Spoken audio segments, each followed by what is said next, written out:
Hello guys, welcome back. Today we're going to be doing the 2018 Dallas Stars Prospect Pyramid. Now of course this is an original Steve Dangle idea. He's been doing this for the last couple of years with the Toronto Maple Leafs, and of course I did it last year with the Dallas Stars, and I think it's changed quite a bit, their prospect pool, to where I think it's worthy enough of another video. And I also have not put the whiteboard in a video for a long time, so this is going to be a little bit different for me and for a lot of you guys. Now for the whiteboard itself, I got tier 1, tier 2, tier 3, tier 4, tier 5, and the last tier you got everybody else. So how these prospect pyramids work is, instead of placing a certain prospect pool of a top 25, instead of doing that kind of ranking, you put them into tiers. You put certain prospects into pyramid tiers, and of course, that's where the pyramid concept comes in. Now, of course, you can put your own spin on every single tier, what they need, and really the categories. At tier 1, that is, for me, generational type prospects, top 5 in the league. At number 2, you have first liners, very, very good players, and possibly elite players. At tier 3, you have solid top 6, top 4 guys, starter goaltenders possibly, what you need to win championships. In tier 4, you got solid depth players who could be regular NHL players. In tier 5, you got, of course, depth, as I have written down there. And at the bottom, you got pretty much everybody else that could make an NHL impact, but is not likely to at all. Now, before I start ranking players, let me know where you'd put some of the certain Dallas Stars prospects on this pyramid, and of course, what do you think of the Dallas Stars prospect pool overall? So at tier 1, I have nobody. Now, Miro Heiskanen is a elite prospect. Very, very good, but I don't know if he's quite top 5, but I think he's very, very close. Honestly, Miro Heiskanen could be put in that tier 1 pretty easily, and I feel a little bit of bias there, but honestly, I think he is just borderline not quite there, and I think tier 1 is saved for those elite prospects, those generational type prospects, like let's just say Rasmus Dahlin. And honestly, I was so conflicted on whether to put Miro Heiskanen in that top tier, but I'm a little bit more picky now. And so that way, I think that Miro Heiskanen just barely is not tier 1. So of course, in tier 1, the Dallas Stars really have nobody else in that caliber besides Miro Heiskanen, so I have nobody there. I don't think Miro Heiskanen is quite good enough for that. Now in tier 2, I have one player on that, Miro Heiskanen. Of course, the biggest defensive prospect that really Dallas has ever had, really one of the arguably best prospects that they've ever had, drafted 3rd overall. He was amazing in the Olympics, he was amazing in World Junior Championships, and he won the award for best Finnish prospect in the Liga. He definitely deserves to be possibly top tier, but honestly, he is one of the best tier 2 prospects you'll ever find. He just is not barely good enough, but honestly, he's going to be a superstar for a couple of years, and honestly, for the Dallas Stars, they got their biggest guy right here. And again, I was tossing and turning on whether to put Miro Heiskanen in top 2, or tier 2, or tier 1, but honestly, him having tier 2, he might be the best tier 2 prospect in the game when we go by prospect pyramids. Then when we step down to tier 3, at number 1 in that tier 3 ranking, I have Tyler Landria. Of course, he was drafted this past season for the Dallas Stars in their draft, 13th overall. He played center for the Flint Firebirds and was very, very good. He put 59 points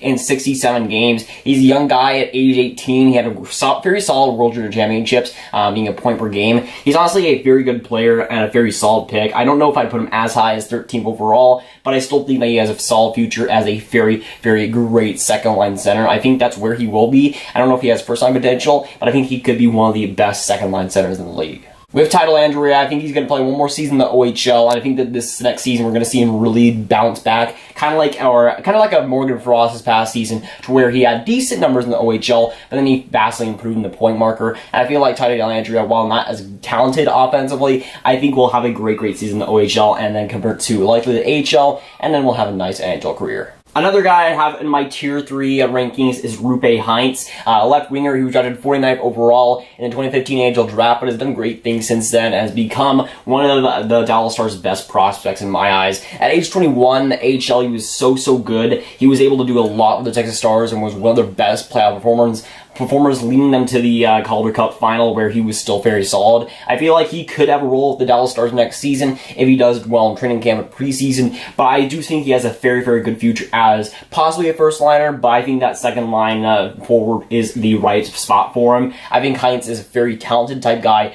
very fast guy, and I feel like he's going to be a very, very solid piece and hopefully a good Dallas Stars squad. Next, in my tier 3, I have Jake Ottinger. He was drafted 26th overall in 2017 NHL draft, and I still think he is Dallas's goaltender of the future. At age 19, he had a down year in the NCAA with Boston University this past season after his draft. Pretty good, solid draft year. And the World Junior Championships, he was pretty meh. He was decent and he was meh. And really, it was a down year for him. I'm not gonna sugarcoat it really, but I feel like this next season we will see a rebounding. I still think he is the goaltender after Ben Bishop's time with the Dallas Stars. I do still think he has solid starter potential. Next, in Tier 3, I have Jason Robertson. He is looking to be a very, very solid piece for the Dallas Stars in their future. At age 19, he had a fantastic season in the OHL. He was drafted 39th overall in the 2017 NHL Draft. He put up 87 points in 68 games, over 40 goals, and really did improve again on a good season in 2017. I think he is a solid player. We probably will see him again in the OHL this next season,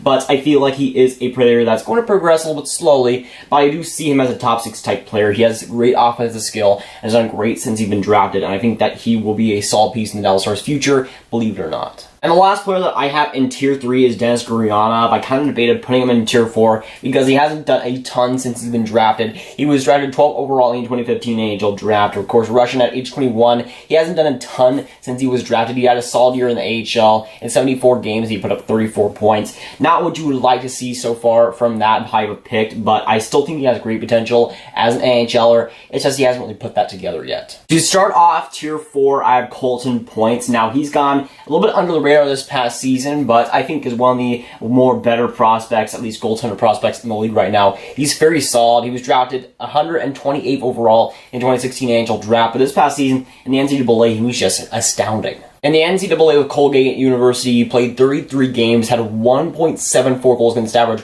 with 944 Sabre Sanj. He was absolutely brilliant, and while I do think that those numbers are not really sustainable, I think that he will be a very solid goaltender. I think he's going to get the solid chance in with the Texas Stars in the AHL this next season. That'll really be to see what he's made of, to see if he can prove that. But I do see him as a very, very solid, maybe a kind of fringe starter for a team in the future. I do see him as a very solid backup, though, for the future, and I feel like that's where he probably will be for his future and in the NHL. Now, another guy that I see being a very solid NHL player is Laban Eriksson. He was drafted 44th overall in this past NHL Draft in 2018 one. Of course, at age 18, he's a very interesting player to say the least. He was a winger in the SHL, and he's a really make-or-break guy. I could see him becoming a bust, but I could also see him being a very solid player. In the Super Elite League in Sweden, he played 38 games, had 40 points. In the SHL, he played 17 games and had 1 assist. I think that this next season, he will get a decent chance in the SHL again. I feel like we will see him play a lot more, which I think is a good opportunity for him. He's a player that I could see definitely breaking out in that league next season, and I could see this being a very solid pick for the Dallas Stars. He has a lot of skill. He kind of has that raw talent. I feel like next season, we could finally see him put that together and make it seem like a pretty decent pick, because at the time, it was a bit of a reach.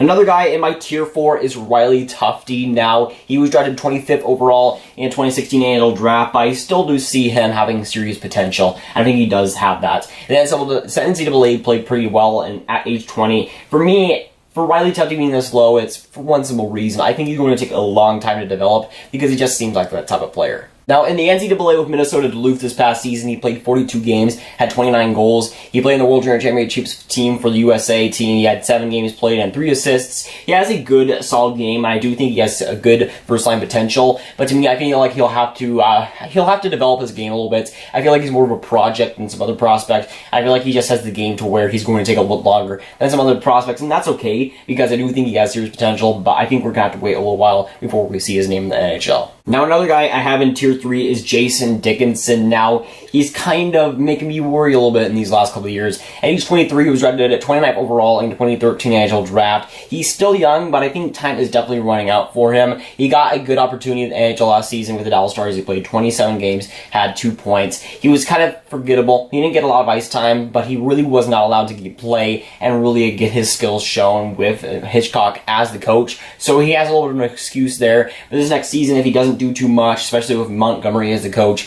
I think we will have to start worrying about him as a future NHLer because he might not be that player anymore. Another guy in Tier 4 is Oscar Back. Now, he was selected 75th overall in the 2018 NHL draft. 18, he's a very interesting player, kind of a similar player to Laban Eriksson, to where he was very, very decent in the Super Elite League and could be another player to really break out in the SHL next season. Now, he's an 18-year-old center, and in the SHL, he played 14 games at 0 points. In the Super Elite League, he played at 38 games, had 32 points. But the World Junior Championships is what really interests me. He put up, in 7 games, he put up 4 points, 1 goal, 3 assists, and you know how much I prioritize World Junior Championships. So I like seeing those numbers from him. He was very solid there for Sweden, and I feel like next season we can see a very good Oscar back as well. I feel like he'll improve too, and SHL, I feel like he'll finally get an opportunity there. And for Oscar back, I think he's a solid prospect. He might not be like a second liner, but I could see him being a possible very, very good third line center for the future. And the last player I have in Tier 4 is Joseph Sasso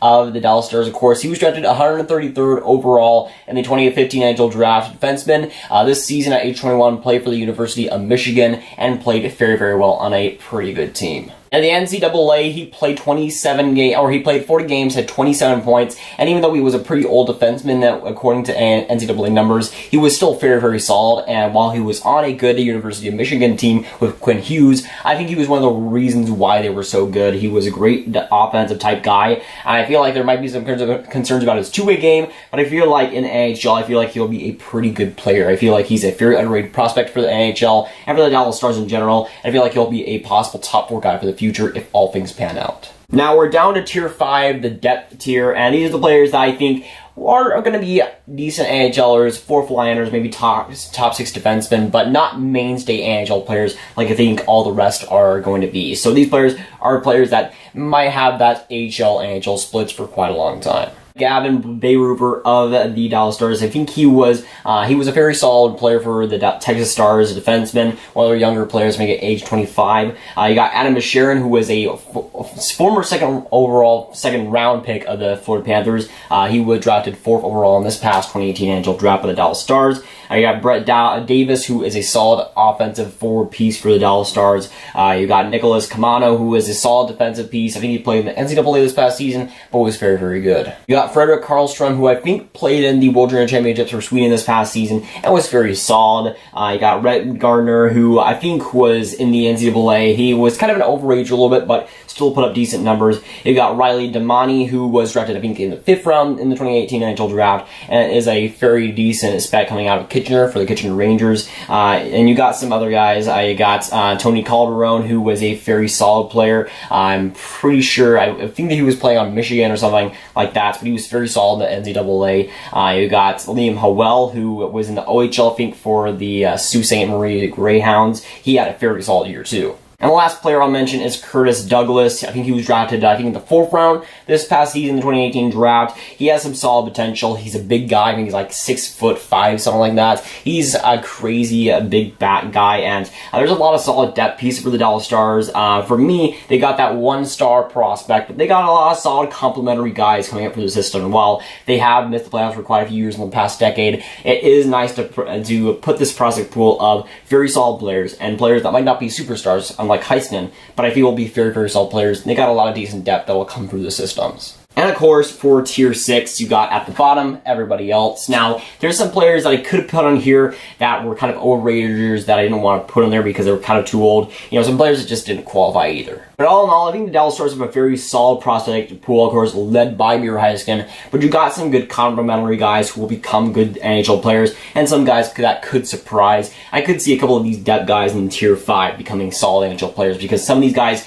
are risks, but I feel like some of these risks will turn out for the Dallas Stars. But I feel like that prospect pool will start to transition more to the AHL, and we'll start to see some of these players come in even next year. Just Miro Heiskanen as an example. So, of course, I want to hear about what you guys think about my prospect pyramid. Would you put Miro Heiskanen in Tier 1? Where would you shuffle these players, and where do you think these prospects go? And, of course, what do you think of the Dallas Stars prospect pool in general? Now, of course, it's always fun to do these prospect pyramids. Last year, it was very fun to do. And, of course, this next season, we got a lot of solid players that are hopefully going to come through the ranks. And the prospect pool of the Dallas Stars, while not a lot of star power, conveniently enough, has a lot of solid depth that I think will contribute throughout the next few years. So that's going for today, guys. If you guys enjoyed, make sure you like and subscribe. Again, tell me down below what you think of my placements. Where would you put players differently? And I'll see you guys later. Goodbye.